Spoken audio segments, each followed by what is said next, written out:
Brad Robert ni sa Katigbian, Bohol. Giunsa man pagkuha sa tinuod nga larawan sa atong Ginoong Hesukristo ug sa ubang mga santos nga naa na nato karon. Salamat kayo. Panahon ni Moises, doon na nagyoy mga bantugang gifted kayo sa Holy Spirit nga mga sculptors, kini mga magkukulit o mga artist kanin mo dibuho doon na. Yan sa Exodus 35 nga giklaro gyud nga kining mga tawhana gipili sa Ginoo niya gihatagan og kasa nga sila dunay dakong kapatid. Mo na itong basahon nga ingon din nga ug si Moises miingon sa mga anak sa Israel, tanawa si Yahweh nagtawag pinagi sa ngalan kang Bisalel nga anak nga lalaki ni Uri, ang anak nga lalaki ni Hur sa banay ni Huda.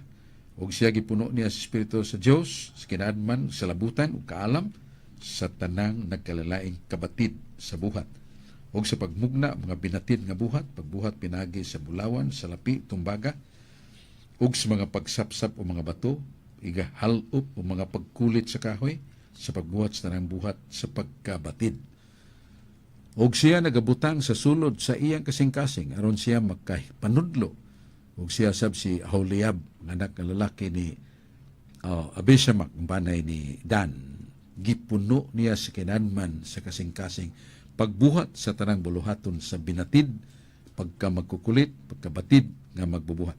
So, grabe kayo ang gipahayag sa Biblia nga kadto mga tawhana kanya dubatid yu kayo.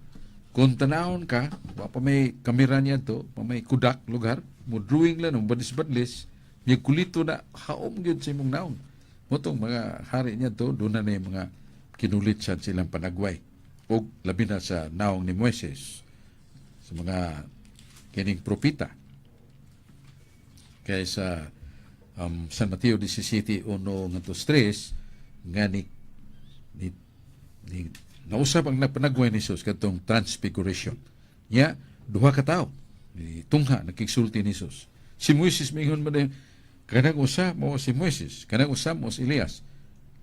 Nganong nakaibaw man si kining ang kauban ni Jesus sila si San Pedro, Santiago nga nakatuwa man dayon. Nga mas abot sa panahon ni Moises, wala abot sa panahon ni Elias because of the sculpture objects kadto mga kinulit diya sa mga bungbong wala na describe dayon nga kadto si Moises, kadto si Elias. Sa ito pa doon mga larawang linilok diha niya na mahimo.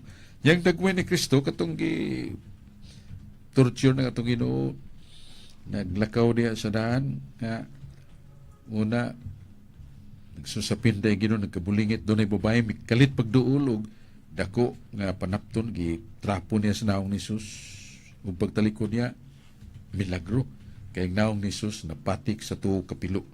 Mo nang naong ni Jesus gikuha sa mga pintors, mga sculptures ug naghimo sa dagway ni Jesus base niya na.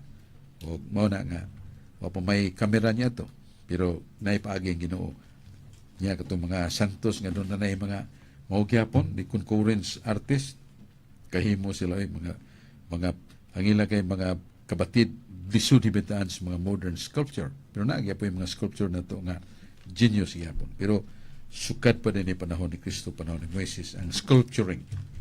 Balik ta ni Brad Jim Labonita.